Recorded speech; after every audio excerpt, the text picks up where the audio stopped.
ጥያቄ ምንድነው? እግዚአብሔር ሰዎች ሁሉ እንዲድኑ ይወዳል አይወድም? አይወድም። እግዚአብሔር በልጁ ያመኑት የተቀበሉት ብቻ እንዲድኑ ነው የሚወደው። አንዴ በልጁ የሚያምኑ ብቻ እንዲድኑ ነው እግዚአብሔር የሚወደው። እግዚአብሔር ሰዎች ሁሉ እንዲድኑ አይወድም ብሏል። እስቲ እግዚአብሔር ሰዎች ሁሉ እንዲድኑ አይወድም የሚልበትን የመጽሐፍ ቅዱስ ክፍል አሳይ ነው። አንድ ወንድ ልጅ ኢየሱስ መጥቶ ኢየሱስ ጌታ ነው ቢልህ አሜን ትላለህ አትልም? አሜን ኢየሱስ ጌታ ነው ካለ አሜን እላለሁ። እኔ ምን አገባኝ የሰውየው ማን እንደሆነ በምን አውቃለሁ? ምንስ ይሁን ወንድ ልጅ ኢየሱስ ብዬ እኮ መሰነህ አንተም ብትል አሜን እላለሁ። አንተም ብትል አሜን እላለሁ። ስለኔ አልጠየቅኩም። አንድ ወንድ ልጅ ኢየሱስ መጥቶ ኢየሱስ ጌታ ነው ቢልህ አሜን ትላለህ አትልም? በምን አውቃለሁ? እኔ ማን አላውቅም። እግዚአብሔር ነው። እኔ የምስማማው ከሀሳቡ እኔ ኤቲስት ይሁን ሙስሊም ይሁን እኔ ስለ ሙስሊም አልጠየኩም፣ ስለ ኤቲስት አልጠየኩም። እኔ አሁን ኦንሊ ጂሰስ ላይ ነኝ። አንድ ኦንሊ ጂሰስ እንደሆነ የሚታወቅ ሰው መጥቶ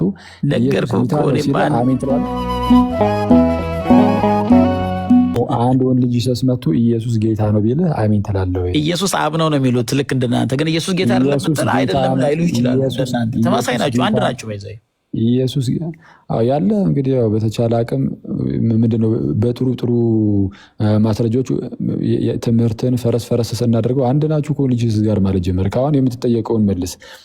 አንድ ኦንሊ ጂሰስ መጥቶ ኢየሱስ ጌታ ነው ቢልህ አሜን ትላለህ አትልም? አሜን ኢየሱስ ጌታ ነው ካለ አሜን እላለሁ። እኔ ምን አገባኝ የሰውየው ማን እንደሆነ በምን አውቃለሁ? ምንስ ይሁን ኦንሊ ጂሰስ ብዬ እኮ መሰነህ አንተም ብትል አሜን እላለሁ። አንተም ብትል አሜን እላለሁ። ስለኔ አልጠየቅኩም። አንድ ኦንሊ ጂሰስ መጥቶ ኢየሱስ ጌታ ነው ቢልህ አሜን ትላለህ አትልም? በምን አውቃለሁ? እኔ ማን አላውቅም። እግዚአብሔር ነው። እኔ የምስማማው ከሀሳቡ እኔ ኤቲስት ይሁን ሙስሊም እኔ ስለ ሙስሊም አልጠየኩም፣ ስለ ኤቲስት አልጠየኩም። እኔ አሁን ኦንሊ ጂሰስ ላይ ነኝ። አንድ ኦንሊ ጂሰስ እንደሆነ የሚታወቅ ሰው መጥቶ አሜን ትላለህ? የማውቀው ሰው ከሆነ ኢየሱስን እንደማያምን አውቃለሁ። ኢየሱስ አብ ነው የሚል ሰው ስለሆነ አልልም። እሱ ያለው ከክፋት እንዳለ ልቡን ስለማቅ የሚያምነው እምነቱን የሚያምነው እምነቱን ስለማቅ እውነተኛ የሆነ መንገድ ላይ ስላልሆነ ስለማቅ ከሱ የሚወጣ ሁሉ የጌታ ጠላት እንደሆነ ስለማቅ ላልል እችላለሁ። ነገር ግን ሳላቅ መጥቶ ማንም ሰው ቢል እኔም ደግሞ አልኩ ይኸውልህ ያንተን የቁምክበትን የስተት ትምህርት ስለምናቅ መተህ ኢየሱስ ጌታ ነው ብትለን አንቀበልም። ልክ አንተ ኦንሊ ጂሰሶችን እንዳልካቸው እኔ ኦንሊ ጂሰሶችን ኢየሱስ ጌታ ነው ስላሉ አይደለም የስተት ትምህርት። እናንተ ጴንጤዎችን ኢየሱስ ጌታ ነው ስላሉ ነው መለኪያችሁና መጠሏቸው። ራሱ ማን አይደለም አለምትሏቸው አይደለም ያላችሁበት ትምህርት የስተት ትምህርት እንደሆነ ስለምናቅ ኢየሱስ ጌታ ነው ብትሉም የምርም ግን እንደ ገዢያችሁ ስለማታዩት ብዙዎቻችሁ ማለት ነው። ብዙዎቻችሁ የምርም ጌታ ብትሉትም በትምህርታችሁ ግን ትክዱታላችሁ። በትምህርታችሁ ስለምትክዱት ኢየሱስ ጌታ ነው ስትሉን አይደለም ስለምትናደዱ ነው። እናንተ እኮ በራሳችሁም አትለውም። እናንተ እኮ ሌላም ሰው ቢል እንኳን ኦርቶዶክስ ዮሐድ ቢል እኮ ነው የምልህ። ዮሐድ ቢል ፈነጠጥክ እንዴ ነው የሚባለው። በጸሎት መንፈሱ እንደናንተ እኛ ስለሆነ አይደለም። እናንተ አሁን ብቻ ነው የምታወራ ያለው። በቃ እንዴት እንደዚህ ሚዩት አድርግ እባክህ። አንተ አወራህ አላወራህ እኮ ያናልኩ አይደለም። አሁን እየተነገረ ወደ ቁም ነገር ገብተን ብናወራ ጥሩ ነበር። ኩሳው ለአንተ አሁን እንትን አይደለም፣ ቁም ነገር አይደለም። ነገር ካልሆነ ለምን ታነሳዋለህ? አሁን ዮሐድ እንዳንተ መጥቶ በመፈክር ደረጃ ኢየሱስ ጌታ ነው እያለ አይመጣም። ዮሐድ ኢየሱስ ጌታ ነው ካለ በእውነትም በመንፈስም ማለትም አይችልም እኮ ነው እያልኩ ማለትም አይችልም እያልኩ ነው ያለሁት። ለፖለቲካ ሊሆን ይችላል። ጠንቋይ ነህ እንዴ? ቆይ መጠንቆሉን ትተህ ለምን ትምህርቱ ላይ አታወራም? ማለት አይችልም ይላል እንዴ? ዘወትር ጸሎታችን ኢየሱስ ጌታ ነው የሚል ነው እየተባልክ ማለት አይችልም ትላለን? ጥንቆላ ነው እንዴ የምትሰራው? እስቲ 3 ጊዜ ኢየሱስ ጌታ ነው በልሽ እና ሲስከፈለክ ቆይ ዮሐድ አንዴ አይተዋል። እነሱ ኢየሱስ ጌታ ነው በል ሲሉ ልክ እንደዚህ ነው። በቃ ዝም ብሎ ከላይ ብቻ በልልን ነው። አይተዋል። የላይ እኛ አንቀበልም። በጸሎት መንፈስ ሆነን ግን ሁሌም እንደምንለው እየነገርን ነው። በስብከቶቻችን እንለዋለን፣ በአምልኳችን ውስጥ ሁሉ እንለዋለን፣ በጸሎቶቻችን ውስጥ ሁሉ እንለዋለን። አይ ቲንክ መኩ ያወጣኸው እንትን እሺ፣ ለምሳሌ ይሄ ጸሎት ማለት ነው። ለምሳሌ ምንድነው? ዝቅ በልቆ ያንዴ የእመቤታችን ላይ ለምሳሌ እናሳየ። ከላይም ጀምሮ የጌቶች ጌታ ምናምን እያለ ይመጣል። ግን እታች አንድ ዝቅ አድርገው መኩተው ቪዲዮ ልክፈትና ምን እንዴት እንደምንጸልይ እንድታውቁ እናንተ የምትቃወሙትን ጸሎት ማለት ነው። የምትቃወሙን ጸሎት በምን መልኩ እንደምንጸልይ ላሳይ። እንደው ይህንን ዝም ብለን ስሎጋን አይደለም የእኛ ፕሬየር እና ስሎጋን እየለየን። እሺ የእኛ ጸሎት ነው ስትባል እስቲ በሉ 3 ጊዜ በጣም የሚገርም እኮ ነው። ቀርቷል እኮ ክርስትና እኮ ከህይወት ምናምን ከልብ ላይ ጠፍቶ ምላስ ላይ ብቻ ቀረኩ። በጣም የሚያሳዝን በጌታ ስም። እሺ እመቤታችን ማርያም የሚለውን ምንድነው እንጸልይና ጸጋን የተመላሽ ስለ እመቤቴ ማርያም እኮ ተጠየቅ ምን ሆነ ነው? ሰይጣን ማኒፌስት ሊያደርግ ነው መሰለኝ። ኧረ እባክህን ሚዩት አድርገው እንዴ። ጸጋን የተመላሽ ደስ ይበልሽ እግዚአብሔር ከአንቺ ጋር ነውና ይልና ከተወደደው ልጅሽ አይተዋል። ከማን ከተወደደው የተወደደ እንዲህ ኢየሱስ የተወደደ። ይህን እኮ የምንለው እኛ አሁን እንደመፈክር እኮ አይደለም። እንዲህ ይህን እኮ በጸሎት መንፈስ ሆነን ነው። ገና ማርያም ተብሎ ሲጀመር ሚውተን አንስተው ትገለፍጣለህ፣ ትስቃለህ። እንዴ ይህ ምን አይነት ጥላቻ ነው የሚነገርን? ኢየሱስ የተነጋገርን በዚህ መሀል እንኳን ስለ ማርያም አይከብድም? አረ ይሄው ከተወደደው ልጅሽ ብለን ስለ ልጇ ነው እያወራን ያለ ነው። ግን ማርያም የሚል እዚህ ጽሁፉ ላይ ስላየህ ግን የሆነ ጀግና ጠላትነት ስላለ ውስጥ ላይ ያለው መንፈስ ባይዞ በዚህ ይታወቃል። ውስጥ ላይ ያለው መንፈስ ለቅዱሳኑ ያለው ለእመቤታችን ያለውን ጥላቻ አይተን ጠላትነቱን አይተን ምን አይነት መንፈስ እንደሆነ ማወቅ እንችላለን። የማርያም ጸሎት እኮ ነው። እመቤቴ እስቲ እናንብበው። እሺ ወረድ በቃ አልችልም ደግመህ ከከፈትክ ራስህ ታች ታገኘዋለህ። እሺ ከተወደደው ልጅሽ አይተዋል። ልጇ የተወደደ እንደሆነ እንመሰክራለን። ቅድም እንዳልኩት ነው። ይህንን ስንል በጸሎት መንፈስ ውስጥ ሆነን ይህን ነገር የምንመሰክረው ከተወደደው ልጅሽ ከጌታችን አይደል የሚለው ከመድኃኒታችን ከኢየሱስ ክርስቶስ ዘንድ ይቅርታና ምሕረትን ለምኝልን። ይቅርታ ምሕረትም የሚያደርግልን እርሱ ነው። ማን? ጌታችን መድኃኒታችን ኢየሱስ ክርስቶስ። ቅዱሱን ስሙን እንደዚህ እንጠራለን። ያውም ጌታችን እንደሆነ እየመሰከርን መድኃኒታችን እንደሆነ እየመሰከርን። ሲጀምር ኢየሱስን ስንጠራው እኛ እኮ ብዙ ጊዜ እኮ ጌታ ኢየሱስ ወይም ጌታችን ኢየሱስ እያለን ነው። በጣም የሚገርመው ቆይ የ2000 እትሙ መጽሐፍ ቅዱስ አላችሁ እንዴ ጋይስ? አለ ዮሐዴ ፊት ለፊት ላይ ወይ? ቆይ እኔ ልነሳ። የ2000 ቆይ ልነሳ እኔ ማምጣት ይችላል። በባህሉ ራሱ የኛ እንትን ማለት ነው የኛ እንትን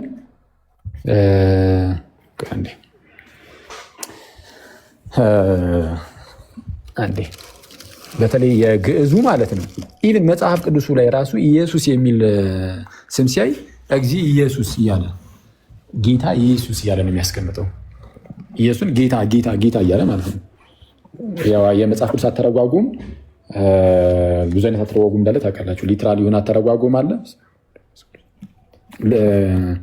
ሊትራል የሆነ አተረጓጉም አለ። ከዛ ደግሞ ከቋንቋ አንጻር ምናምን እየተደረገ ደግሞ እንትን ይላል ምንድነው ይተረጉማል። እና ከዛ አንጻር የኛ ሀገር ላይ ሲተረጉም መጽሐፍ ቅዱሱ ኢየሱስ የሚለውን ጌታ ኢየሱስ እየተባለ ነው። ለምሳሌ ዝም ብዬ አሁን ራንደምሊ ነው የከፈኩት የሚያውቀው። ለምሳሌ ፊት ለፊት ለዚህ ጋር የማቴዎስ ወንጌል ምዕራፍ 9 ቁጥር 35 ለምሳሌ ምን ይላል? እስቲ ቆይ እናንተ ጋር ያለው መጀመሪያ ሊው ተመሳይ ከሆነ እንትን እንድንለው ማለት ነው። ወይ ደግሞ ቁጥር 27 እሺ፣ ቁጥር 27ም እስቲ ቁጥር 27 እስቲ ማቴዎስ 9:27 እንትን እኔ ልክፈትልና ይሄኛው እሺ። አዎ ይሄ የኖርማሉ ማለት ነው። ሁለቱንም ያኛው ለምሳሌ ሁለቱንም እዚህ ጋር የዮሐንስ ወንጌል ምዕራፍ 2 ማቴዎስ እሺ፣ ወደ ዮሐንስ እንሂድ። ዮሐንስ 2 ለምሳሌ ይቻላል። ላወጣውና ከጎን ለጎን እናድርገው። ኦኬ አንተ ማውጣት ይችላል። እንደዚህ እኔማ አውጥቼዋለሁ። እንትኑን አውጥቼዋለሁ። እሺ በቃ 2000 አውጥቼዋለሁ። የ2000 ንትም እኔ የ2000 ንትም ነው ያወጣሁት። በቃ እሺ 2000 አውጣ። እኔ ደግሞ ይሄው እንትን ነው 54 ምዕራፍ 2 ቁጥር 1 ለምሳሌ ነው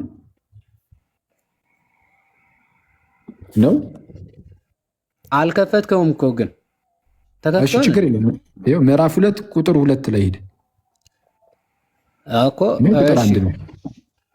ያው ላንብብላችሁ። ይሄ የ1954 ነው። ምን ይላል? በሶስተኛውም ቀን በገሊላ ቃና ሰርግ ቁጥር ነበረ። 2 ላይ የኢየሱስም እናት በዚያች ነበረች ይላል። ከመጀመሪያ ጀምሮ እንደዛ ችግር የለም። ኢየሱስም ደግሞ ደቀ መዛሙርቱን ወደ ሰርጉ ታደሙ ይላል። እሺ አንተ ደግሞ አንብቡ። አንድ ድገሙ። አንተን ምን ነበር የሚለው? እሺ በሶስተኛውም ቀን በገሊላ ቃና ሰርግ ነበረ። የኢየሱስም እናት በዚያ ነበረች። ማን ነበረች? አንዴ ማን በዚያ ነበረች? የኢየሱስም እናት።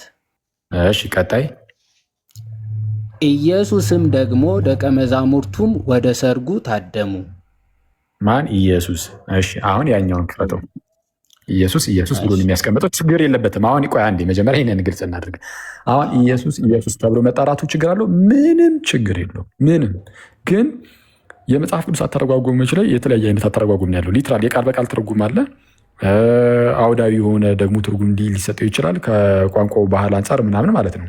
ወደኛ ሲመጣ ማለት ነው ከግዕዙ አንጻር ኢቨን ኢየሱስ የሚለውን የኢየሱስ እናት ኢየሱስም እየተባለ የተተረጎመበትን በመልኩ የተቀመጠበትን በመልኩ እንደተተረጎመ እንየው። በሶስተኛውም ቀን የገሊላ ክፍል በምትሆን በቃና ሰርግ ሆነ። የጌታችን የኢየሱስ እናትም በዚያ ነበረች። አይቷል። ኢየሱስን ሲጠራው ራሱ ጌታችን ኢየሱስ እያለ ነው። ከዛ ቀጠል አድርጎስ ጌታችን ኢየሱስና ደቀ መዛሙርቱም ወደ ሰርጉ ታደሙ ይላል። አሁን ትክክል ነው። ኢየሱስና ደቀ መዛሙርቱ ነው የሚለው ግሪኩ ላይ ምንም ችግር የለበትም። ግን የአተረጓጎም ባህላችን ራሱ ጌታችን ኢየሱስ በሚል ነው እና ኖ ኢየሱስ ጌታ እንደሆነ እናንተ እኮ አትመሰክሩም ይልሃል መጥቶ። እንዴት አይነት እኔ እኮ አንዳንድ ሰው በጣም እኮ ነው የሚያስደንቀው። ለማንኛውም አሁን ወደ ርዕሱ እንመለሳለን። ወደ ርዕሱ እንመለስና እንጠይቃለን። እምነትን እንወቀው መጀመሪያ። እግዚአብሔር አምላክ ሰዎችን ሁሉ ለማዳን ይፈቅዳል ወይስ አይፈቅድም? ፈቃዱ ነው ወይስ አይደለም?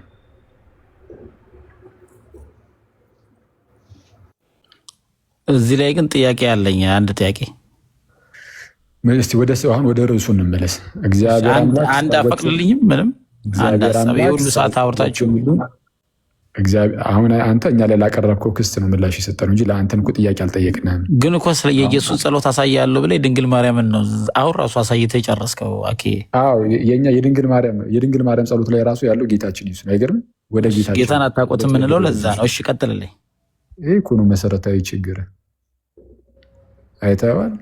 የማርያም ስም የተጠቀሰበት ላይ ራሱ ጌታችን ኢየሱስ ነው መዳረሻው ብለን እያሳየን ጌታን አታውቁትም ብለህ ደግሞ ትናገራለህ። ችግሩ ግን ወዲህ ነው። ምንድነው ችግሩ?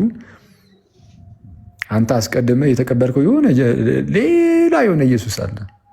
እሱን ከሆነ አታውቁትም የምትለኝ? አዎ አላውቀውም። እሱን ያንተን ይሄ ሌላ ኢየሱስ ከሆነ ባዕድ የሆነውን ኢየሱስን ከሆነ አናውቀውም። ልክ ጳውሎስ ሌላ ኢየሱስ ማንም ቢሰብክላችሁ ብሎ እንደተናገረ ማለት ነው። በቃ እሱን ከሆነ አናውቀውም። እሺ እንቀጥለው። ያኛም አሁን የምታሳየን የድንግል ማርያም እናት የጌታችን እናት ናት ብለን አናምንም። እናንተ እናንተማ አታምኑ። ትክክል። እቺ የጌታችን እናት ናት። እናንተ የምትሏት ደግሞ እንግዲህ እናንተ ሌላ ኢየሱስ የፈጠራችሁት ኢየሱስ ይሆናል። እሺ አሁን እንቀጥል። እግዚአብሔር ሰዎች ሁሉ እንዲድኑ ይወዳል ወይም ይፈቅዳል ወይስ አይወድም? እያንዳንዱ ግለሰብ እግዚአብሔር የወደደውን ማን ይከለክለዋል ብለህ ነው የጠየኩ? እግዚአብሔር የወደደውን የሚከለክለው አለ? የለም። አይደለም። እግዚአብሔር ሰዎች ሁሉ እንዲድኑ ይወዳል አይወድም? እግዚአብሔር የወደደውን ያድናል። ሰዎች ሁሉ እንዲድኑ ማለት ነው። አልገባኝም። ምን ማለት? ለምን አልዳኑም ታዲያ? አሁን ጥያቄውን ተመልሳለህ ወይስ አትመልስም? አሁን አንተ ነህ ክርስቲያን ነኝ የምትለው፣ እንግዲህ መንፈስ ቅዱስ ሞልቶብኛል የምትለው እኮስ የምትጠየቀውን መልስ። እኔ መጽሐፍ ቅዱስ የሚለውን ነው ማነበው። የጌታ ፍቃድ የተቀበሉት ውስጥ ያለው መንፈስ ከረዳህ ምን ነው በዛ ውስጥ እግዚአብሔር ደስ የሚለው ጥያቄ ምንድን ነው? እግዚአብሔር ሰዎች ሁሉ እንዲድኑ ይወዳል አይወድም? አይወድም። እግዚአብሔር በልጁ ያመኑት የተቀበሉት ብቻ እንዲድኑ ነው የሚወደው። አንዴ በልጁ የሚያምኑ ብቻ እንዲድኑ ነው እግዚአብሔር የሚወደው።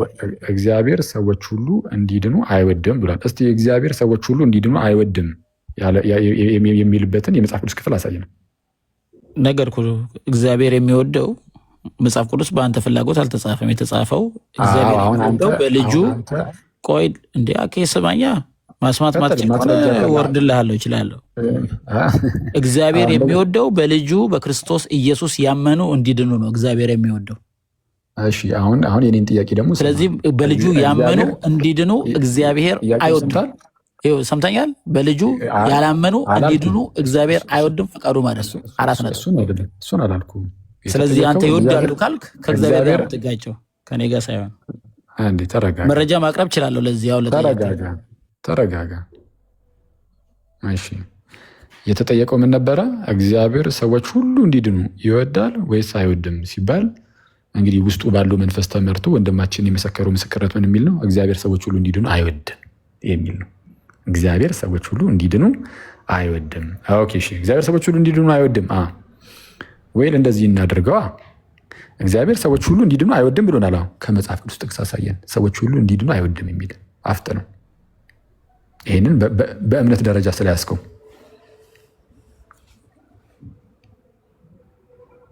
ሚዩትን አንሳና ሰምተኛል። ቶሎ በል ጥቅሱን ንገረን። ጥቅስ ብቻ ንገረን። አሁን ጥቅስ ነው የምናነበው መጽሐፍ ነው የምናነበው። ኦኬ ብዙ ስለሆነ ስንቱን? አንድ ጥቅስ ንገረን። አንድ ጥቅስ ቶሎ በል። ያ እሺ፣ ዮሐንስ ወንጌል ላይ ቆላውጣና ላሳይ። ሆልዶ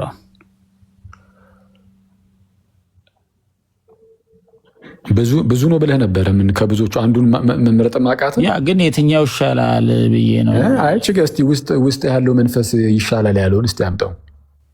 እሺ ቁጥር ዮሐንስ ወንጌል 3:16 አውጣለት። በእርሱ የሚያምን ሁሉ የዘላለም ሕይወት እንዲኖረው እንጂ እንዳይጠፋ እግዚአብሔር አንድያ ልጁን እስኪሰጥ ድረስ ማንን እንዲሁ ወዷል? ዓለምን እንዲሁ ወዷል። ማንን? ዓለምን እንዲሁ ወዷል። የተጠየቀው ጥያቄ ምን ነበር? እንዲድን የሚወደው እግዚአብሔር ማን ነው? በልጁ የሚያምን ሁሉ የዘላለም ሕይወት እንዲኖረው እንጂ እንዳይጠፋ ማንን የወደደው? የሚወደው አልከኝም እኮ እግዚአብሔር እንዲድን የሚወደው ዓለምን የወደደው ታዲያ ምን ለሌላ ነገር ነው? እንዲድኑ እንጂ ይሄው በእርሱ የሚያምን ቆርጠ ነው የምታነበው፣ የፈለከው ነው የምታነበው። በእርሱ የሚያምን ሁሉ ጥያቄ አንተ ነው የጠየቀኝ፣ መረጃ አምጣ ብለኸኛል። አሁን ደግሞ የመስማት ያንተ ድርሻ ነው። በእርሱ የሚያምን ሁሉ የዘላለም ሕይወት እንዲኖረው፣ ይሄው መረጃው ይሄ ነው። የእግዚአብሔር ፈቃድ ይሄ ነው። እዚህ ጋር እግዚአብሔር የወደደው ይሄ ነው። ሰዎች ሁሉ እንዲድኑ አይወድም የሚልበትን ክፍል አሳየን። ይሄው በእርሱ የሚያምን ሁሉ የዘላለም ሕይወት እንዲኖረው። ስለዚህ ሁሉም ሳይሆን በእርሱ የሚያምን ሁሉ የዘላለም ሕይወት እንዲኖረው ነው እግዚአብሔር የወደደው። አይ የተጠየቅኩ እሱን አይደለማ። የተጠየቅከው እግዚአብሔር ሰዎች ሁሉ እንዲድኑ አይወድም የተባለበትን ቦታ አሳየን ነው የተባልከው። እኔ የሚያምኑ እንዲድኑ እግዚአብሔር ይወዳል አይወድም ብዬ ጠይቄያለሁ እንዴ? አልጠየኩም። በእርሱ የጠየቀኝ እግዚአብሔር የሚወደው እሺ፣ ፖለቲካን ስራና ጨርስና እድል ስትሰጠኝ ለሚ ነው። ምንም የሚሰራ ፖለቲክስ የለም። የተጠየቀው ምንድን ነው? እግዚአብሔር በልጁ የሚያምኑ ይድኑ ዘንድ ይወዳል አይወድም የሚል ጥያቄ፣ እንደዚህ አይነት ጥያቄን አልጠየኩም። የጠየቁት ምንድን ነው? ሰዎች ሁሉ እንዲድኑ ይወዳል አይወድም ነው። ሰዎች ሁሉ እንዲድኑ ይወዳል አይወድም። አንተ ምን አልከኝ? አይ ሰዎች ሁሉ እንዲድኑ አይወድም አልከኝ። ስለዚህ አሁን የተጠየቀው በእርሱ የሚያምኑ እንዲድኑ ይወዳል አይወድም የሚል ሳይሆን ሰዎች ሁሉ እንዲድኑ አይወድም ላልክበት ጥቅስ አምጣ ነው። አፍጥነው። ኧረ ቶሎ በል፣ እየጠበቅን ነው ወዳጅ። እሺ ይሄን አንደኛው የሰጠው እግዚአብሔር የሚወደው በእርሱ የሚያምን ሁሉ የዘላለም ሕይወት እንዲኖረው ነው። ሁለተኛ ደግሞ ሮሜ 9:17 ክፈትልኝ ዮሐድ። ኧረ እባክህን የት አለ የጠቀስከው እዚህ ላይ? እሺ ወደ ሮሜ 9 የዘላለም ሕይወት ይኸው በእርሱ የሚያምን ሁሉ የዘላለም ሕይወት እንዲኖረው፣ እያንዳንዱ ሰው የዘላለም ሕይወት እንዲኖረው የተጠየቀው አልኩህ እኮ። አንዳንዱ እንዲድኑ ይወዳል፣ አንዳንዱ ደግሞ እንዳይድኑ አይወድም። እንደዚህ ነገሮች እኮ አይደለም። እግዚአብሔር ሰዎች ሁሉ እንዲድኑ አይወድም ላልክበት ሁለተኛ ቨርስ አውጣልኝ። እና የለም በቃ ስለሌለ ወደ ቀጣይ ሄዳል። ቀጥል።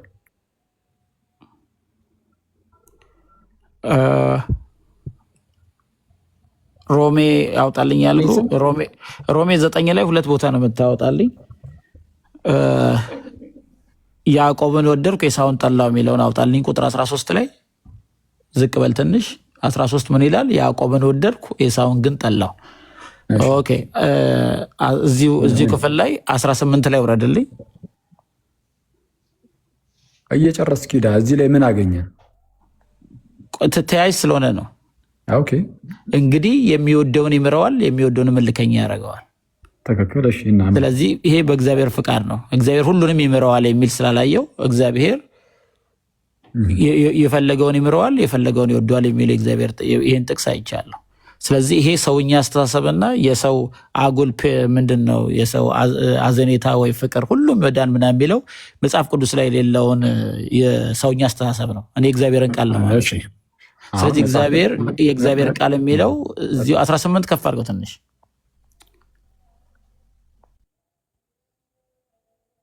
ነው አይወድም ለሚለው ይጠቀሳል ወይ ከተባለ ኧረ ቤትም በኩል ከምን አንጻር ካለን ያዕቆብና ኤሳው እዚህ ጋር የተነሱት ለምንድን ነው? ከላይ ስለምን እየተወራ ነው? ከላይ የሚወራው አሁን ቀጥታ ያዕቆብና ኤሳውን ብቻውን ነጥለን ከተባለ ስለ ሕዝብ እየተወራ ነው። አይታችኋል። ውስጥ ያለው መንፈስ መጽሐፍ ቅዱስም እያስተማረ አይደለም፣ ዝም ብለህ ታነበዋለህ እንጂ እንዲው እንዲህ ይላል። ከላይ ጀምረን ወደ ላይ ከፍ በለት ዮሐዴ ቁጥር 1 ላይ ምን ብሎ ነው የሚጀምረው? ብዙ ሐዘን የማያቋርጥም ጭንቀት በልብ ያለብኝ ስል በክርስቶስ ሆኜ እውነትን እናገራለሁ፣ አልዋሽም። ሕሊናዬም በመንፈስ ቅዱስ ይመሰክርልኛል ይላል ጳውሎስ። አሁን ጳውሎስ የምር መንፈስ ቅዱስ ይመሰክርለታል። የስ ምንድነው በውስጥ ያለው አለ ጳውሎስ። ብዙ ሐዘን የማያቋርጥም ጭንቀት በልብ ያለብኝ። እንዴ የምን ሐዘን የምን ጭንቀት ነው? ቀጠል አድርጎ ይናገራል። ምን ብሎ? በስጋ ዘመዶቼ ስለሆኑ ስለ ወንድሞቼ ስለ አይሁዳውያን ማለት ነው ከክርስቶስ ተለይቼ እኔ ራሴ የተረገምኩ እንደሆን እጸልይ ነበርና አለ። ስለ እነርሱ ስል እንደወቅ። ለምን እየጠፉ ነው? አይሁዳውያን እየተቆረጡ ነው። ለእነርሱ ስል እኔ እንደው የተረገምኩ ብሆን እነሱ እንዲመለሱልኝ ነው። እሺ ቀጠል አድርገን እንዲህ ይላል፣ እነርሱ እስራኤላውያን ናቸውና ልጅነትና ክብር ኪዳንም የሕግም መሰጠት የመቅደስም ስርዓት የተስፋውም ቃላት ለእነርሱ ናቸውና አባቶችም ለእነርሱ ናቸውና ከእነርሱም ክርስቶስ በስጋ መጣ፣ እርሱም ከሁሉ በላይ ሆኖ ለዘላለም የተባረከ አምላክ ነው፣ አሜን ይላል። አሁን እንዲህ ያለው ሕዝብ እየጠፋ ነው። ይህ ሕዝብ ደግሞ እንዲጠፋ አልፈልግም ነው ጳውሎስ እያለ ያለው። ስለዚህ ምንድን ነው ታዲያ ነው አሁን ይህ ሕዝቡ እንደ ሕዝብ ለምንድን ነው እየጠፋ ያለው? እግዚአብሔር ይህንን ሕዝብ ዝም ብሎ ትቶት ነው? አሁን እነዚህ ሰዎች እንደሚሉት ማለት ነው ጠልቷቸው ነው? ማዳን እነሱን ስላልፈለገ ትቷቸው ነው? አይደለም። ነገር ግን የእግዚአብሔር ቃል የተሻረ አይደለም ይላል። እነዚህ ከእስራኤል የሚወለዱ ሁሉ እስራኤል አይደሉምና የአብርሃም ዘር ስለሆኑ ሁላቸው ልጆች አይደሉም። እንዴት ነው ከእስራኤል የሚወለዱ ሁሉ እስራኤል የማይሆኑት? እንዴት ነው የአብርሃም ዘር ስለሆኑ ሁላቸው ልጆች የማይሆኑት? ለምንድን ነው? ምክንያቱም እዛው ጋር አሁን አብርሃም ቀደም ሲል ልጁን ወልዶ ነበረ። ማንን? እስማኤልን። ግን ዘር የተቆጠረለት ግን ወይም ዘር የተጠራለት በእስማኤል በኩል ነበር? አይደለም። ይልቁንም በማን ነው? እንደ ተስፋው ቃል በተወለደው በይስሐቅ በኩል ነበር። ቁጥር 7 ላይ እሱን የሚያነሳው ነገር ግን በይስሐቅ ዘር ይጠራልሃል ተባለ። ይህም የተስፋ ቃል ልጆች ዘር ሆኑ ይቆጠራሉ እንጂ እነዚህ የስጋ ልጆች የሆኑ የእግዚአብሔር ልጆች አይደሉም ማለት ነው። ስለዚህ ዝም ብሎ በስጋ ስለተወለደ ብቻ አይደለም ነው። በስጋ በመወለድ ቢሆን እስማኤልን መጥቶ እኔ እኮ የአብርሃም ልጅ ነኝ ብሎ መምጣት ይችል ነበር፣ ግን አይችልም። ዘር የተጠራለት አብርሃም በማን በኩል ነው? እንደ ተስፋው ቃል። ይህ ለሳራ እግዚአብሔር የተናገረው ነገር የለም በዚህ ቀን እንደዚህ ልጅ ትወልጃለሽ የሚል በእርሱ በኩል በቃ አለቀ። ዘር ይጠራለታል።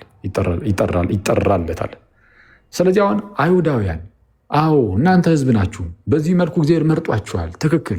ሲመርጣችሁ ምንም ከእናንተ ታይቶ ሳይሆን በቃ እግዚአብሔር በተስፋው ቃል እያደረገ ምናምን መርጥ። አሁን እስራኤላውያን ቦስት ያደርጋሉ። እኛ እኮ የአብርሃም ልጆች ነው፣ እናንተ የአብርሃም ልጆች ነን ስላላችሁ አይደለም። እግዚአብሔር ነው ከአብርሃም ለምሳሌ እስማኤልን ትቶ ይኸው ይስሐቅን መረጠ። በምን? በሕዝብነት በኩል ሕዝብ ሆኖ እንዲመጣ ማለት ነው፣ ዘሩ እንዲጠራ። ቀጠል አድርጎ ምን ይላል? እሺ ቁጥር 9 ላይ ይህ በዚህ ጊዜ ይመጣለሁ ለሳራም ልጅ ይሆንላታል የሚል የተስፋ ቃል ነውና ይህ ብቻ አይደለም ይላል። እሺ አሁን እዚህ ላይ አንድ ነገር ተመልከቱ። ስለ ሕዝብ ስለምን አይነት ሕዝብ እያወራ እንደሆነ እንድታውቁት ማለት ነው። እግዚአብሔር ዓለምን ለማዳን ሲል አስቀድሞ አንድ ሕዝብን መርጦ ነበር። ያንን ሕዝብ የመረጠው ማንን ለማዳን ነው? ያንኑ ሕዝብ ብቻ አይደለም፣ ያንኑ ሕዝብም ፕላስ ደግሞ ቀሪውንም ዓለምንም። በዘፍጥረት ምዕራፍ 18 ላይ እንደተነገረው ቁጥር 22 አካባቢ አሕዛብ በዘርህ ይባረካሉ የሚል ቃል ተነግሮታል ለአብርሃም። አሕዛብ በምንህ? በዘርህ ይባረካሉ። ስለዚህ ዘሩ ይመጣል። ዘሩ ሲመጣ አስቀድሞ እርሱ ለሚወጣበት ክርስቶስም ከእነርሱ በስጋ መጣ እንዲል ከእነርሱ የመጣው ከአይሁዳውያን የመጣው ክርስቶስ በስጋ ሲመጣ ማለት ነው። ለእነርሱ ብቻ አይደለም አሕዛብ በዘር ይባረካሉ እንዲል ለሁሉም ነው። ስለዚህ ለሁሉም ለሚሆነው ድህነት እግዚአብሔር እንደማቆያ ሕዝብን አስቀምጧል። ለድህነት ለማዳን ግን ማንን ነው? እነዚህን ሕዝብን ብቻ ነው አይደለም፣ ሁሉንም ነው ለማዳን የሚመርጠው ማለት ነው። ቀጠል ሊያደርግና እንደዚህ ይለን ፖዞናል ይባሌ። ስለዚህ አሁን አይሁዳውያን ቦስት ያደርጋሉ ብያቸዋል፣ ይኩራራሉ። እኛ እኮ የአብርሃም ልጅ እንደዚህ ምናምን ይላሉ። ይኸው የአብርሃም ልጅማ በእስማኤልም በኩል የመጡት እንደዚ ይበሏ ያስበልባቸውም ያስበልባቸዋል። ግን እንትን ቢሉስ አይ እሱ እኮ እስማኤል እኮ የአጋር ልጅ ነው የባሪያይቱ ልጅ ነው፣ እኛ ግን እንደው የሳራ ልጆች ነን ምናምን ሊሉ ይችላሉ። ኦኬ ዘን እንደዚህ እናድርገው ነው። ቀጠል ያደርግና ምን ይላል ጳውሎስ? እሺ ይህ ብቻ አይደለም ይልና ነገር ግን ርብቃ ደግሞ ከአንዱ ከአባታችን ከይስሐቅ በጸነሰች ጊዜ አለ። አይቷል። አሁን የጸነሰችው ርብቃ ናት፣ ያውም ከአንዱ ከአባት ከሁለት የተለያዩ አባቶች ማለት ነው። ከአንድ አባት ከማን? ከይስሐቅ በጸነሰች ጊዜ ልጆቹ ገና ሳይወለዱ በጎ ወይም ክፉ ምንም ሳያደርጉ ከጠሪው እንጂ ከስራ ሳይሆን በምርጫ የሚሆን የእግዚአብሔር ሐሳብ ይጸና ዘንድ ለእርሷ ታላቁ ለታናሹ ይገዛል ተባለላት። ያዕቆብን ወደድኩ ኤሳውን ግን ጠላሁ ተብሎ እንደተጻፈ ነው አለ። የተመልከተዋል የአብርሃም ሰዓት አይ እንደው እስማኤል እኮ ከባሪያይቱ ስለተወለደ ነው ብለው እንኳን ራሳቸውን ኩፍስ እንዳያደርጉ ማለት ነው። እኛ በሳራ በኩል ስለመጣን ነው ብሎ እንኳን እንዳይኳሩ፣ ይልቁንም እንደ ተስፋው ቃል የሚጸና ሀሳብ ብቻ እንዳለ እንዲረዱት ምን ይላቸዋል? ይኸው ርብቃን ተመልከቱ። እቺ እናታችን ርብቃ ከአንዱ ከአባታችን ከይስሐቅ ልጆችን ጸነሰች። ስለዚህ አሁን እዚህ ጋር ከባሪያይቱ ምናምን የሚል ሀሳብ ራሱ ሊያቀርቡ አይችሉም። ቀጥታ ከራሷ ከርብቃ ያውም ከአንድ አባት ከይስሐቅ። አሁን ምን አይነት ሀሳብ ሊያስቀምጡ ይችላሉ? አይ በኩር ስለሆነ ነው ያዕቆብ ያው ርብቃ መንታ ጸነሰች። ማነው? ያዕቆብና ኤሳውን ማለት ነው። በኩር ስለሆነ እኛ እኮ የበኩሩ ልጆች ነን፣ በእርሱ በኩል ነው በረከትን የተቀበልነው እንዳይሉ ራሱ ታላቁ ለታናሹ ይገዛልሻል ተባለላት ለርብቃ ማለት ነው። እግዚአብሔር አስቀድሞ እንደዛ አላት። በማኅፀንሽ ሁለት ሕዝብ አለን የሚላት በነገራችን ላይ ሁለት ሕዝብ አለ በማኅፀንሽ። በያዕቆብ በኩል የሚመጣ ሕዝብ አለ፣ በይስሐቅ በኩል የሚመጣ ሕዝብ አለ። ኦኬ። ስለዚህ አሁን አይሁዳውያን መኩራራት ይችላሉ? አይችሉም። ያው ማለት በበኩሩ በኩል መተን ነው ብለው እንኳን እንዳይናገሩ አሁን የዛ የዘር ጉዳይ የስጋ ጉዳይ ብቻ ተደርጎ እነሱ አሁን በስጋ እኮ እኛ እያሉ ስለሚመኩ በስጋማ ይኸው ለምሳሌ ከይስሐቅ የተወለደው ለምሳሌ ኤሳው ነው፣ በኩሩም እሱ ነው፣ ኤሳው ነው። እንደዚህ ሲባሉ ደግሞ አይ ያዕቆብ እኮ በጣም እንደው ደግ አባት ስለሆነ በቅድስና ስለተመላለሰ ነው እንዳይሉ እንኳን ይሄው ገና ክፉም ደግም ሳያደርጉ ገና በማኅፀን ሳለ እኮ እግዚአብሔር እንዲህ ብሏል። ስለዛ ምንድን ነው ህዝቡን እንደ ህዝብ የመረጠው ራሱ እግዚአብሔር ነው። ምኑን የመረጠው ነው ያልኳቸው? ህዝቡን ግን የመረጠው ማን እንዲድን ነው? ያ ራሱ ህዝብ ብቻ ነው አይደለም፣ ሌላውን ቀሪው ዓለም በኋላ ላይ እንዲድን ነው። ምክንያቱም ድህነት ሲመጣ አሁን ከዚህ ከአይሁዳውያን ከያዕቆብ ዘር ውጪ ድህነት ወጥቷል። አይተዋል። ስለዛ ይህ እዚህ ክፍል ላይ የተነገረው ነገር ምንድን ነው? በኋላ ላይ ለሚመጣው ድህነት ህዝብን እንደ ህዝብ የመምረጥ ጉዳይ ነው። ይህ የእግዚአብሔር ምርጫ ነው። በእግዚአብሔር ምርጫ የጸና ነው። ስለዚህ ምንድን ነው ከተባለ የተነገረ የተስፋ ቃል አለ። እንደ ተስፋው ቃል ተጓዙ። እርሱ በዛ በተስፋው ቃል ውስጥ ደግሞ የተነገረለት አንድ ዘር አለ፣ እርሱም ክርስቶስ ነው። ጋላትያ 3 ላይ ስለ ብዙዎች እንደሚናገር ዘሮች አይልም፣ ይልቁንም ስለ አንድ እንደሚናገር ዘር ይላል። እርሱም ክርስቶስ ብሎ እንዲናገር ዘር ብሎ ነው የሚናገሩ። በነገራችን ላይ እርሱን ደግሞ ማን ይላል? ክርስቶስ ይላል። ስለዛ በክርስቶስ በኩል ካልሆነ ነው። ኧረ ቆይ ጃምፕ አታርግ ዮሐዴ ባካር ከ14 ጀምሮ አንብቦ እየጠበቅኩ ነው። አኬ እሺ፣ ያው እዚህ ላይ ምንድነው የገላትያ ላይ የተጠቀሰውን እኮ ነገር ከ14 ጀምሮ የቅድሙ ቦታ ይሄኛው የገላትያ ላይ ሲጠቅስ ነው ወደ ገላትያ መጥቶ ያሳየን። እሺ፣ ግን ተመለስና ያን ጨርስልኝ። ከ14 እስከ 16 እንደሚናገር ስለ ዘሮች አይልም። እንደዛ ነው ብሎ ያስቀመጠው። እሺ፣ ኤኒዌይስ መለስ በልና ተመልከት።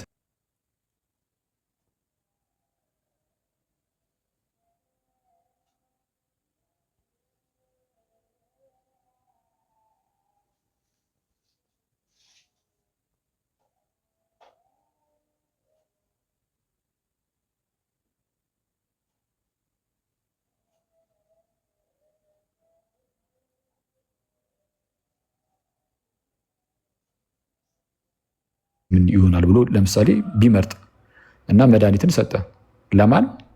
በእነርሱ በኩል ለራሳቸውም ለቀሩት ለሶስቱም ሰዎችም ጭምር። ስለዚህ ለአምስቱም የሚሆን መድኃኒትን አመጣ ማለት ነው። ከዚህ አንጻር እነዚህ ሰዎች ቢመረጡ ሁለቱን እግዚአብሔር ቢመርጣቸው መድኃኒትን በእናንተ በኩል እልካለሁ ማለት ነው። ሶስቱ ግን እንዲድኑ አልፈለገም ያስብላል? አያስብልም። እንደዚህ ብሎ የፈታ የክርስቲያን አባት አለ ወይ ብለን እንጠይቃለን። አይ ውስጥ ያለው መንፈስ እንደዛ እያለኝ ነው ካልክ ያንተን መንፈስ ማን ይቀበላል? በታሪካዊ ክርስትና ውስጥ እንዳንተ አሁን የፈታው ማን እንደሆነ ታውቃለህ? መነናውያን ናቸው። ኖስቲክ መናፍቃን ማለት ነው። እሺ ጨርሰው ከ14 እስከ 18 እሱን እኮ ላሳየህ እኮ ነው። ከ14 ወደ 15 ደግሞ ከዛ በኋላ ደግሞ ያለውን ደግሞ በምን መልኩ እንደሚያስቀምጥ ደግሞ አሳያለሁ። መጀመሪያ ግን ህዝቡ እንደ ህዝቡ የተመረጠበትን ቦታ የተናገረበትን እንደ ህዝብ እንፈታለን። እንደ ህዝብ እንፈታና ከዛ በኋላ ደግሞ የተቀመጡትን ከነፈርዖን አንጻር የተነገረውን ደግሞ ወደ መፍታት እንሄዳለን። እዚህ ድረስ ግን ተስማምተናል። 13 ድረስ ሂድበት። ያ 13 ድረስ ተስማምተናል። እሱ ላለው ጭራሽ ምንም የማይጠቅመው ነው። አሁን ደግሞ ከፈርዖን አንጻር አንስቶ ደግሞ የተናገረውን እናያለን። እንግዲህ ምን እንላለን? በእግዚአብሔር ዘንድ አመፅ አለ ወይ? አይደለም። አይተዋል። በእግዚአብሔር ዘንድ አመፅ አለ ወይ? አድሉ እንደዚህ አመፅ ምንም ዝም ብሎ ብቻ ይሁን አርቢትራሪ የሆነ ምርጫን ያካሄዳል ወይ? እንደዛ እኮ አይደለም። አመፅን እየሰራ እኮ አይደለም እግዚአብሔር። እናንተ እግዚአብሔርን አመፀኛ አደርጋችሁን ያስቀመጣችሁት፣ አንዱን እየማረ ያውም ደግሞ በነገራችን ላይ ወንድማችን ያስቀመጠው በመልኩ ነበር። አንዳንዱን ደግሞ የሚሄደውን ደግሞ ለኛ ያደርጓል ብሏል። ስለዛ በሁለት ሳይድ የሆነ ፕሪደስቲኔሽንን ሲቀበል ያለን። አሁን ቅድም ከኢዮብ ጋር ሲያወራ የሚጠፉት በራሳቸው ምክንያት ብቻ ነው እንጂ ከእግዚአብሔር ጋር አይገናኝም ሲል ነበረ። ሰምታችሁት ከነበረ ማለት ነው። የምታስታውሱ ከሆነ ምን ብሎ ነበረ? የሚድኑት ሰዎች የዳኑት በእግዚአብሔር ቅድመ ውሳኔ ነው፣ የሚጠፉት ግን በራሳቸው ነው እንጂ እግዚአብሔር ወስኖባቸው ነው፣ እንደዛ አይደለም ብሎ ሲናገር ነበር። አሁን ደግሞ አይ እነሱ ለእኛ የሚሆኑትም ለእኛ የሚያደርጋቸው ራሱ እግዚአብሔር ነው ብሎ ደግሞ ሲመሰክር ታዩታላችሁ። እግረ መንገዳችንን ማንን ነው ልንመለከት የሚገባው? ውስጡ ያለውን መንፈስ እንዴት እርስ በርሱ የተቃረነ ትምህርትን ለወንድማችን እያቀበለው እንደሆነ። ስለዚህ ይህ ወንድማችን ከእንደዚህ የተቃረነ ትምህርት ከሚያቀበለው መንፈስ ሊወጣ እንደሚገባ ራሱ ልንነግረው ይገባል። እሺ ቀጥል። አሁን እናንብበው።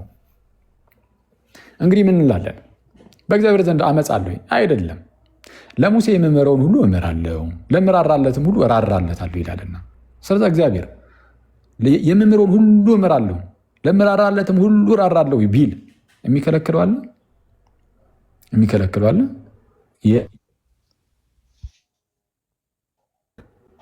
ሰዎቹ አንፈልግም ቢሉ ግን እግዚአብሔር በቃ ምሕረትን አደርጋለሁ ስላለ ብቻ ያደርግላቸዋል ማለት ነው።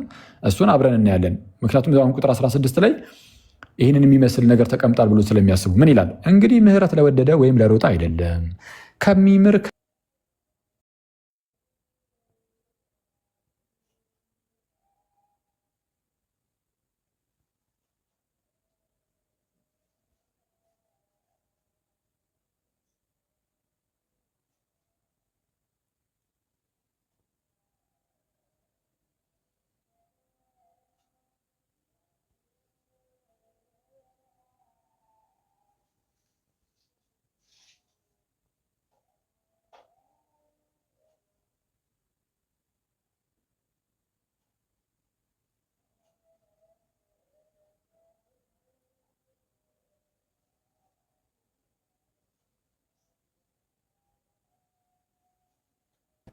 አንዳንዶችን እግዚአብሔር እልህኝነት ኃጢአተኛነት ነው። አንዳንዶችን እግዚአብሔር ኃጢአተኛ ያደርጋቸዋል። እልህኛነት ኃጢአተኛነት ስለሆነ ይህንን እንስማማለን። አሁን የፕሮቴስታንቱ ኮር የሆነ ትምህርት ነው ባይዘው እየነካን ያለ ነው። በደንብ አድርጋችሁ እዩት ፕሮቴስታንቲዝም ምን እንደሆነ። እግዚአብሔር አንዳንዶችን ኃጢአተኛ ያደርጋቸዋል፣ እልህኛ ያደርጋቸዋል።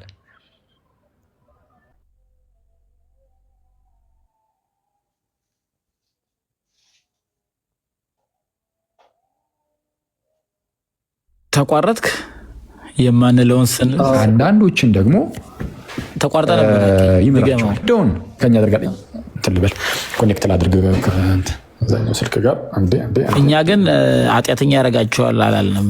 ያላልነው ባትል ደስ ይለኛል። ያልኩት ላይ ብቻ ይህን የጠቀስከው እኮ ያው ሰው ኃጢአተኛነቱን በራሱ ነው ኃጢአተኛ የሆነው። ምህረት ግን ለወደደ ለሮጣ አይደለም ከሚመሽ እግዚአብሔር ምህረት ነው። ቆይ ዮሐድ አንተ ራስህ ቆይ እንዴ ይህን ጥቅስ የጠቀስከው አንተ መስለኝ። የሚወደውን ይምረዋል፣ የሚወደውን እልህኛ ያደርገዋል። እሱ ነው የተናገረው። አሁን ኧረ ቆይ ከአኬ ጋር እንጨርስ እንዴ። ሚዩት አድርገው እያልኩ እኮ ነው። ስማ ከአኬ ጋር እንጨርስ። አትግባ አንተ። ጤነኛ አይደለህም እንደ አንተ ልጅ። ሚዩት አድርግና ስማ እያልኩ ነው። አኬ ጋር እንጨርስ ኔትወርኩት ፕሊዝ። ተለመን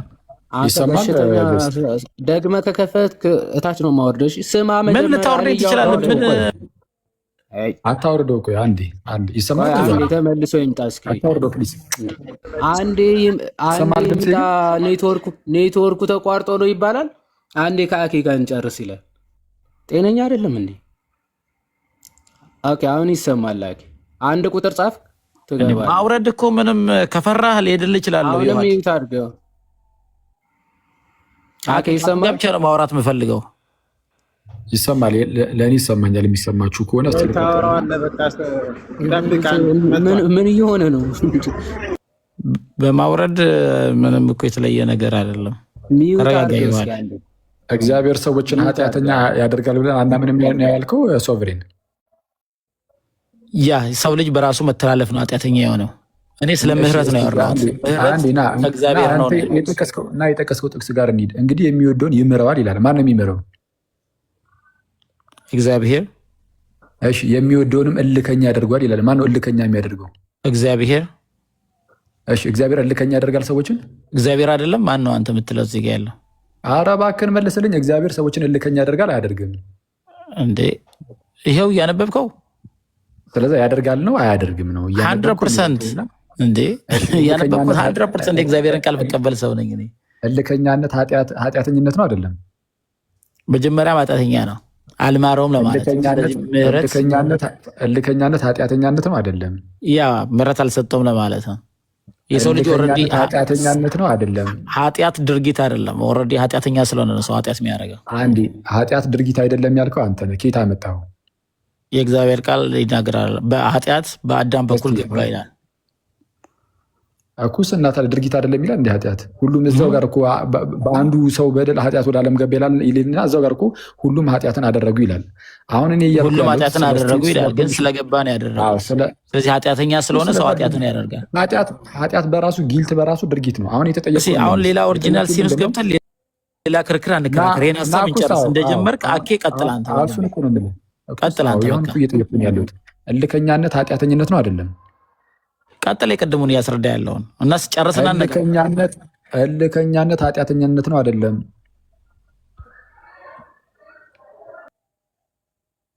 ሰይጣን መጽሐፍ ቅዱስን ስለሚጠቅስ ማለት ነው። በትዝ ትሞትበታለህ። ከምትሞት ለምን ትሞታለህ ነው በቃ። ህይወት አይሻልም ወይ ነው። ስለዛ ተረጋግተህ ስማ።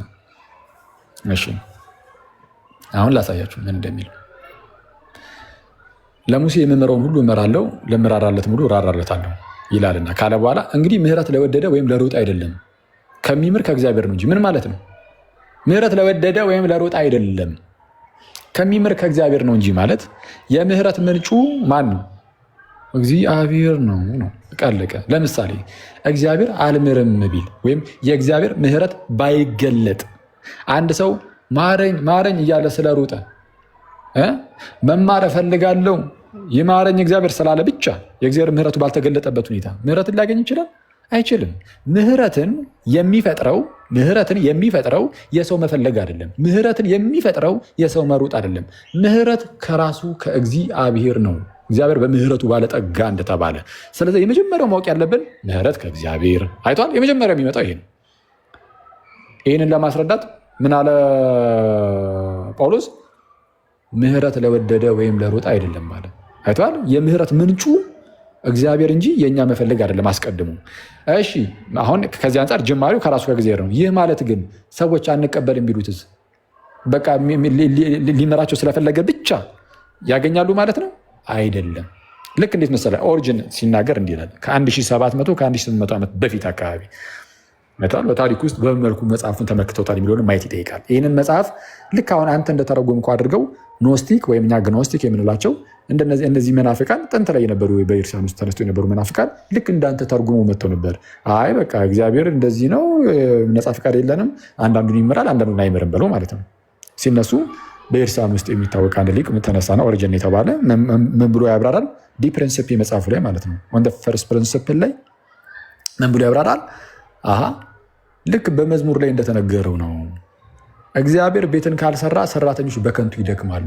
እግዚአብሔር ሀገርን ካልጠበቀ ጠባቂዎች በከንቱ ይደክማሉ ተብሎ እንደተነገረ እግዚአብሔር ቤትን ካልሰራ ነው የሚለው። ሰራተኞች በከንቱ ይደክማሉ። አሁን እግዚአብሔር ቤትን ካልሰራ በቃ አይሆንም።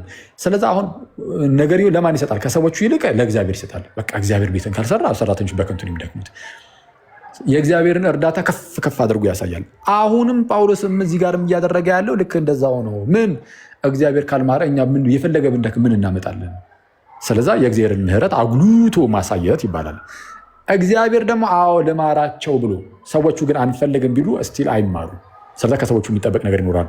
ለዚህ አሁን እውነት ማስረጃ አለ? አውዱ ይህንን ይናገራል ካላችሁኝ አውጣለት። ዮሐዴ 10ኛው ምዕራፍ ላይ ሂድ፣ ቁጥር 21 ተያያዥ ነው። ምዕራፍ 9 አይደል? ምዕራፍ 10 ምዕራፍ 11 ተያያዥ ናቸው። ቀጣዩ ምዕራፍ ቁጥር 21 ላይ ሂድ። ምዕራፍ 10 ቁጥር 21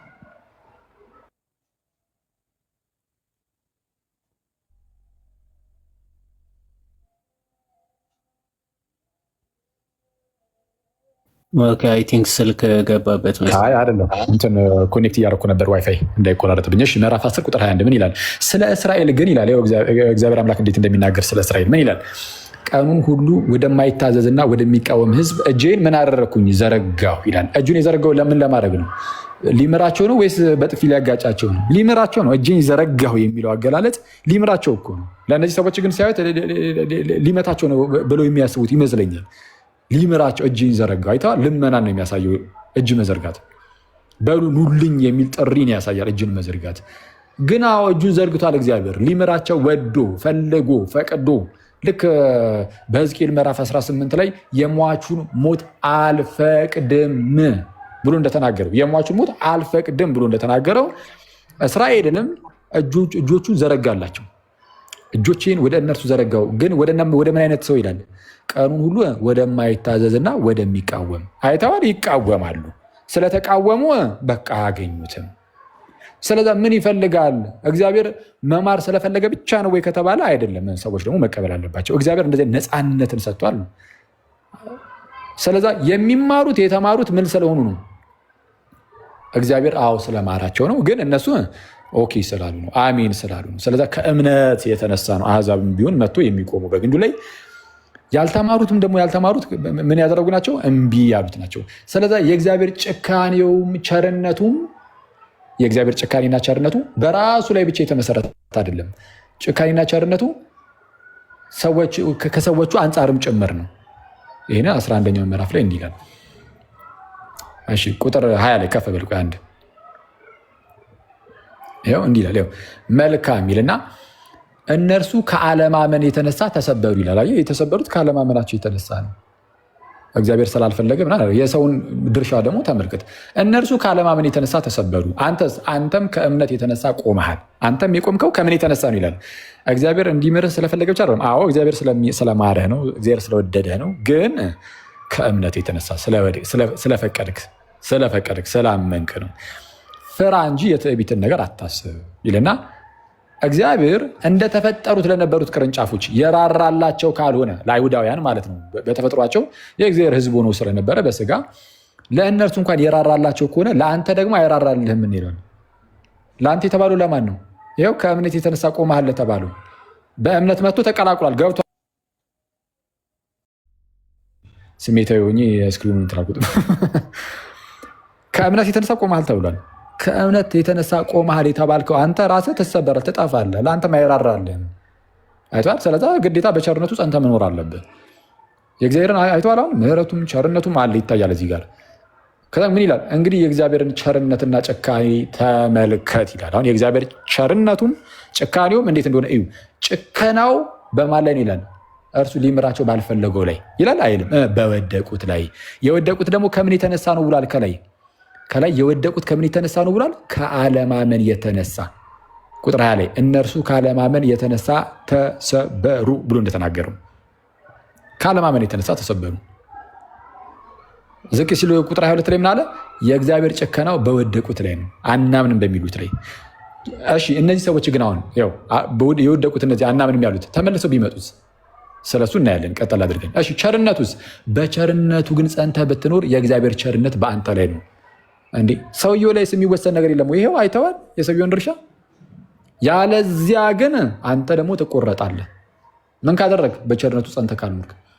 ስለዚህ ፍራ፣ የትዕቢነትን ነገር አትናገር ነው። እነዚያ ደግሞ ይላል ያው ቁጥር 23 ላይ ስሙ። ያው እነዚህ የተሰበሩት ማለት ነው የጠፉት፣ ጭካኔው በእነርሱ ላይ ነው ብሎ የለ ጭካኔው በወደቁት ላይ ነው ብሏል። እነዚያ ደግሞ ባለማመናቸው ጸንተው ባይኖሩ ይላል። እነዚያ የወደቁት ይሄ እምቢ በማለታቸው ወይም በአለማመናቸው ጸንተው ባይኖሩ በዛፉ ውስጥ ይገባሉ ተመልሰው። አዎ ጨክኖባቸው አልነበር? ትክክል። የጨከነባቸው ከራሳቸው የተነሳ ነው። ስለዚህ አሁን ደግሞ ጸባያቸውን አሳምረው ቢያምኑ የሰራዊት ጌታ እግዚአብሔርን ቢጣሩ እነርሱ ደግሞ በዛፍ ውስጥ ይገባሉ። ለምን? እግዚአብሔር መልሶ ሊያገባቸው ይችላልና ይላል። እግዚአብሔር መልሶ ሊያገባቸው ይችላልና። ስለዛ አዎ ምህረት ለወደደ ወይም ለሮጣ አይደለም ተብሎት ነገር ተመለሳ። እንዲሁን ወደ ምዕራፍ 9 ምህረት ለወደደ ወይም ለሮጣ አይደለም ከሚምር ከእግዚአብሔር ነው እንጂ ሲባል የምህረት ምንጩ እግዚአብሔር ነው። እግዚአብሔር ካልማረ እግዚአብሔር ካላለን ነው ማንም ሰው ብድግ ብሎ ስለፈለገ ብቻ የሚሆን ነገር የለም። እግዚአብሔር ነው በቃ መማር አለበት። እግዚአብሔር ደግሞ ሲምር ቀኑን ሁሉ ወደማይታዝና ወደሚቃወም ህዝብ እጅን ዘረጋው ብሎ ስለ እስራኤል እንደተናገረው እጁን ይዘረጋል፣ ይምራል። ግን አንተ ደግሞ መቃወም የለብህም፣ አሜን ብለህ መቀበል አለብህ። ከአንተ የሚጠበቅ ነገር አለ የለም? ይኸው አውዱን ስንመለከተው እንደዛ ነው። ቀጠል ያደረግና መጽሐፍ ፈርዖንን ኃይሌን በአንተ አሳይ ዘንድ ስሜን በምድር ሁሉ ይነገር ዘንድ ለዚህ አስነሳው ይላልና ይላል። ስለዚህ ምንድን ነው እንግዲህ የሚወደውን ይምረዋል፣ የሚወደውንም እልከኛ ያደርገዋል ብሎ ይቀጥላል። አሁን ጭካኔው እና ቸርነቱ በማን ላይ ነው ብሎናል? 11ኛው ምዕራፍ ላይ ይኸው የሚወደውን ይምረዋል፣ ቸርነት ነው። የሚወደውን እልከኛ ያደርገዋል፣ ጭከና ነው። የሚወደውን ይምረዋል፣ የሚወደውን ጭከና ምንድነው? እልከኛ ያደርገዋል። ቸርነቱና ጭካኔውን በማን ላይ ነው የሚያደርገው እግዚአብሔር ብሏል። 11ኛው ምዕራፍ ላይ አብራራለን እኮ ጳውሎስ። እኛ እኮ አያጨቃጭቀንም። ጳውሎስ ያብራራለን እንቀበላለን። ጳውሎስ ምን ብሎ አብራራ? 11ኛው ምዕራፍ ላይ ቸርነቱ በቸርነቱ ጸንተው በሚኖሩት ላይ ነው፣ ጭካኔው በወደቁት ላይ ነው፣ በማያምኑት ላይ ነው ብሎ አስቀምጠ። ታዲያ ምንድን ነው ከተባለ ፈርዖን ገና ከጅምሩም ልበ ደንዳና ነበረ። ግን እግዚአብሔር ምን አደረገ? ልበ ደንዳና ነህ እንግዲያውስ የማትመለስ ከሆነ በዛው ጸንተህ ትኖራለህ ነው። ለልበ ደንዳናነቱ አሳልፎ ይሰጧል፣ ለማይረባ አእምሮ አሳልፎ ሰጣቸው ተብሎ እንደተነገረ። ስለዛ ለዛ ሁኔታ አሳልፎ ይሰጧል። ጭካኔው በእነርሱ ላይ ነው፣ በወደቁት ላይ ነው። ጭካኔው በማን ላይ ነው? በወደቁት ላይ። ገና ከጅምሩም ፈርዖን የወደቀ ነው። እናንተ እንደምታስቡት ፈርዖንን ሆን ብሎ እግዚአብሔር ራሱ ሲሰራውም እንደው እልኸኛ አድርጉት፣ ልበደንዳና አድርጉ ሰርቶት። ከዛ በኋላ ህዝቤን ልቀቅ አትልቀቅ እሰጥ አገባ ውስጥ የገባ አምላክ እኛ የለንም። ያ አምላክ የእናንተ አምላክ ነው። የእኛ አምላክ ልዩ ነው። የእኛ አምላክ ይህ በመጽሐፍ ቅዱስ ላይ የተገለጠው አምላክ ነው። ስለዚህ ቸርነቱና ጨካኔው በማን ላይ እንደሆነ ራሱ ጳውሎስ መልሶልናል። ስለዚህ አሁን እዚህ ጋር ሰዎች ሁሉ እንዲድኑ አይወድም የሚል ቆይ ይህን ፓርትማ በደንብ ቆይ ዝቅ በል እዛው ጋር እኮ ያብራራዋል። እሺ እንግዲህ ስለምን እስካሁን ድረስ ይነቅፋል? ፈቃዱንስ የሚቃወም ማን ነው ትለኝ ይሆናል ይልና፣ ነገር ግን አንተ ሰው ወይ ለእግዚአብሔር የምትመልስ ማን ስራ ሰሪውን ስለምን እንደዚህ አድርገህ ሰራኝ ይለዋልን ይልና የሸክላ ሰሪውን ምሳሌ ያነሳል። ምን ብሎ? ወይም ሸክላ ሰሪ ከአንዱ ጭቃ ክፍል አንዱን ዕቃ ለክብር አንዱንም ለውርደት ሊሰራ በጭቃ ላይ ስልጣን የለውምን? አለው። ይህን ነገር ከማን የሚያመጣው? ከኤርሚያስ ላይ ሂድለት። ትንቢተ ኤርሚያስ ምዕራፍ 18 አካባቢ የሸክላ ሰሪውን ነገር ምንም ዲስከስ ማድረግ አንችልም። እንደዚህ ጊዜ ለመግደል ከሆነ ብታሰናብተኝ ይሻላል። ጊዜ ገደልከው። ለእኔ አዚም ነው ይሄ። ምንም አይጠቅመኝ። የራስህን እንትን እያደረክ ነው ያለው። እኔ አሁን እኮ መጽሐፍ ጳውሎስ ያብራራውን እኮ ነው የመለስኩልህ። ለምን ያደርጋል? ጥያቄና እየተነጋገር ነው ያለ ነው። ለምን እንደዚህ ታደርጋለህ? ዝም ብለህ ቁጭ የሚባል ነገር የለም። ጳውሎስ ያብራራውን እኮ ነው ያመጣሁልህ። በራሴ እኮ አላብራራሁም። የራስህን ነው ያልሆነ ፍቺ ነው እየሰጠ ያለው። ተሳስተሃል። ጨካኔው በማን ላይ ነው ይላል ሶቨሬን። ቆይ ተሳስተሃል በጣም። ጥያቄውን አልነሳው። ይሄኛው እንደዚህ ነው ብለህ ቨርስ ስጥ ነው ያልከው። ልክ ካልሆነ ብለህ ፓስ ነው አንዴ ጨርሳትና መልሰን አሁን የአንተንም የኔንም የሚባል ነገር የለም እንዴ? ቆይ አንዴ እባክህ። ሴምማ ጥቅስ አምጣ የተባልከውን እኮ ያላመጣኸው እስካሁን እኮ ጥቅሱን አላመጣህም። ሰዎች ሁሉ ይሄን ላብራራ አንዴ ብለህ ነው። ሶስተኛ ጥቅስ ልስጥና እሱን ደግሞ አብራራው። እሱንም አብራራለሁ፣ ችግር የለም። ይሄ በቃኝ፣ ይሄ በቃ አንተ በቃ እሺ፣ ችግር የለም። አንተ በቃ ግን ህዝቡ አንዴ እኔ እኮ ነኝ። እሺ ጨርስ። አንድ ደቂቃ ውስጥ ሼም ያዘ፣ በአንድ ደቂቃ ውስጥ ከዛን ወደ ሶስት ተቀምጫለሁ። እሺ መልካም። እሺ ቁጥር 1 ላይ ሄዳ አንዴ ቆይ ታሪኩን እንዲያውቁት ዮሐዴ። እሺ ከእግዚአብሔር ዘንድ ወደ ኤርሚያስ የመጣ ቃል እንዲህም አለው። ምን አለው? ተነስተህ ወደ ሸክላ ሰሪው ቤት ውረድ፣ በዚያም ቃሌን አሰማሃለሁ ይሏል። አሁን ተመልከቱ ጋይስ፣ የእግዚአብሔር ቃል ወደ ኤርሚያስ ይመጣል። ከዛ በኋላ ወደ ሸክላ ሰሪው ቤት ሂድ ነው የሚለው። ወደ ሸክላ ሰሪው ቤት ሂድና በዛ ቃሌን ታደምጣለህ፣ ቃሌን አሰማሃለሁ አለው።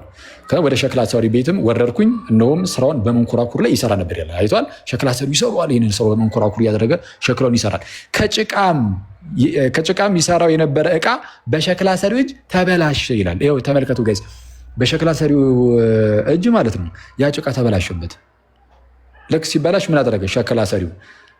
ይሄኛው እንደውም ጥሩ ነው እንኳን ተበላሸ ለውርደት ይሁን ብሎ እንደዚህ ዝም ብሎ ያስቀምጠው አይደለም። ምን አደረገ?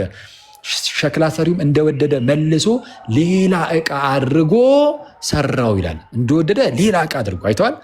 የተበላሸ አድርጎ አላስቀምጠውም። ሸክላ ሰሪው እንዴት አይነት ሰሪ ነው አይተዋል። ዝም ብሎ እኮ እንዲመተው እኮ ይችል ነበር።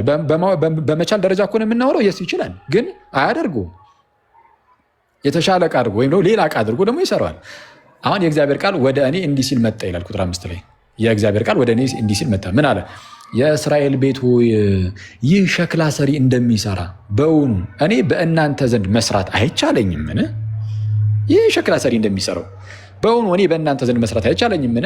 እነሆ ጭቃው በሸክላ ሰሪ እጅ እንዳለ እንዲሁ እናንተ በእኔ እጅ ያላችሁ አይደለምን? ወይም በእኔ እጅ አላችሁ ብሎ ያስቀምጣል። በእግዚአብሔር እጅ ያለ ነው። ስለዚህ ጭቃው በሸክላ ሰሪው እጅ እንዳለ ሁሉ እኛም በሸክላ ሰሪው በእግዚአብሔር እጅ እንዳለን፣ ምክንያቱም ፍጥረቱ ነንና እርሱ ሊሰራራን ይችላል፣ ይሰራናል ነው። ከኛ የሚጠበቅ ነገር ግን አለ። የስ አለ። ዝቅ በለ የዋዲ ቁጥር 7 ላይ ስለ ህዝብ አለ። ተመልከቱ፣ ስለ ህዝብ ስለ መንግስትም እነቅል አፈርስም አጠፋም ዘንድ በተናገርኩ ጊዜ ምን አድረግ ዘንድ? እነቅል ዘንድ አፈርስ ዘንድ አጠፋም ዘንድ ስለማን? ስለ መንግስት ማለት ነው፣ ስለ ህዝብም ማለት ነው።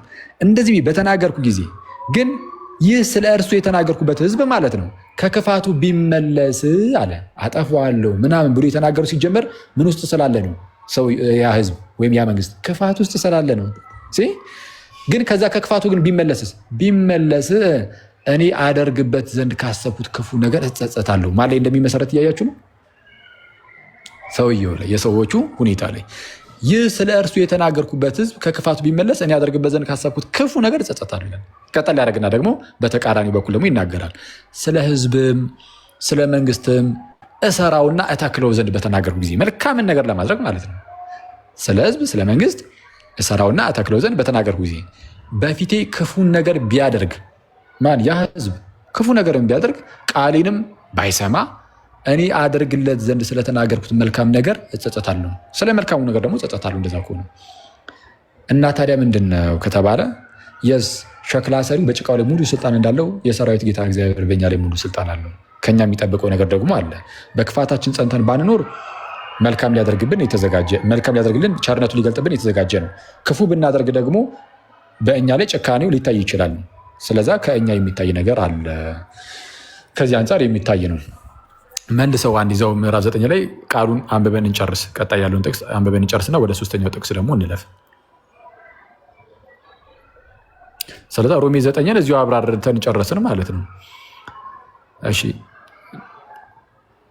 እሺ ነገር ግን ቁጥር 22 ላይ ነገር ግን እግዚአብሔር ቁጣውን ሊያሳይ፣ እሱ ሸክላ ሰሪው ነው። ነገር ግን እግዚአብሔር ቁጣውን ሊያሳይ ኃይሉን ሊገልጥ ወዶ አስቀድሞ ለክብር ባዘጋጃቸው በምህረቱ ዕቃዎች ላይ የክብሩን ባለጠግነት ይገልጥ ዘንድ ለጥፋት የተዘጋጁትን የቁጣ ዕቃዎች በብዙ ትዕግስት ከቻለ አይተዋል። በትዕግስት እኮ ተጠብቋል።